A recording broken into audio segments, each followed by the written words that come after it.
dentro dessa lógica previsível. Por quê? Porque ele reinventa a cidade.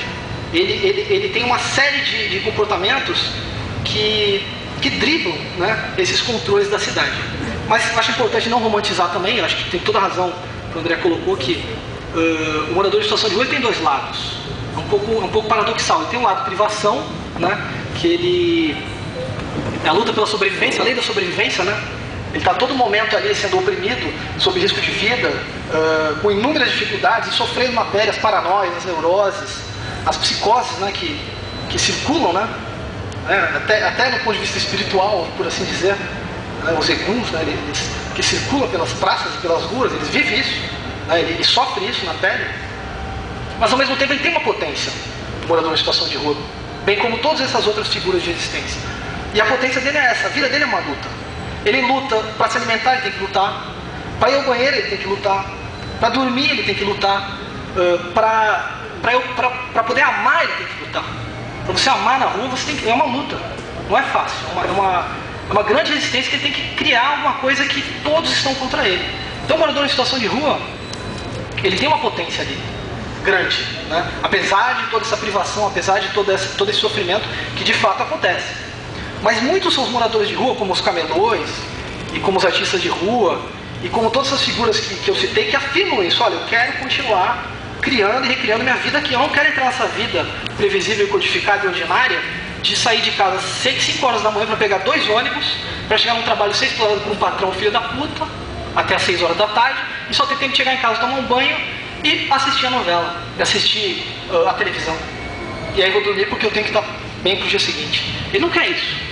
Eu conheci através, militei no Ocupa Rio, conheci também no movimento várias pessoas que afirmam, não, eu quero enfrentar mesmo essa condição para ter uma vida diferente. E aí entra o seu projeto, o projeto de vocês, pais, que eu acho que aí é a segunda parte, que seria a questão do xamanismo, né? Que é como eu vejo, assim, a questão do xamã. Porque entre os índios, eles não se relacionam só entre seres humanos, tá? Eles não têm relações sociais só entre pessoas. Os índios, eles têm relações com os animais, relações sociais com os animais, eles têm relações sociais com as plantas, eles têm relações sociais com os astros, eles têm relações sociais com os minerais, né? Com a água, com a Vitória Régia, com as pedras do lago, e eles têm relações sociais também com o mundo dos espíritos.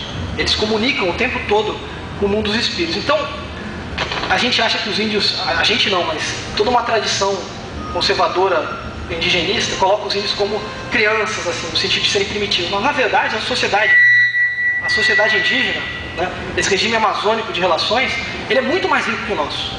Ele tem muito mais possibilidades de você se relacionar, porque ele se relaciona com todo tipo de entidade do que a gente. Então, qual é a questão do xamã? Muitas vezes quando os índios eles se relacionam com outros planos, com outras naturezas, né? Por exemplo, quando eles vão no mundo dos espíritos, se relacionam com os mortos, eles ficam doentes. Ou quando eles vão no mundo dos animais, eles se prendem no mundo dos animais, eles ficam aprisionados naquele mundo, eles ficam doentes, né? A gente poderia ler porque ele está sofrendo de desgosto, porque ele se comunicou com alguém que já morreu, ou então porque ele se machucou ao ele se relacionar com um determinado tipo de natureza animal. Enfim, tem uma série de doenças dentro da natureza indígena que acontece nessa transição de mundos. E aí que entra o xamã. Quem é o xamã? O xamã, ele é um índio que tem uma arte particular, um ofício particular, que é a capacidade de transitar entre esses mundos, sem se machucar. O xamã é aquele que, através de uma série de rituais, uma série de técnicas corporais, ele consegue passar para o mundo dos espíritos e se comunicar com os espíritos sem se machucar, e às vezes trazer a pessoa de volta. Ou ele consegue se comunicar com o mundo das onças, para pegar a potência das onças, ou o mundo dos coatis, enfim, das plantas, para entender o funcionamento das plantas. O xamã, ele atravessa os mundos, né? Através de uma viagem intensiva dentro dele. O xamã, ele tem essa capacidade, e é corporal, não é uma coisa mental.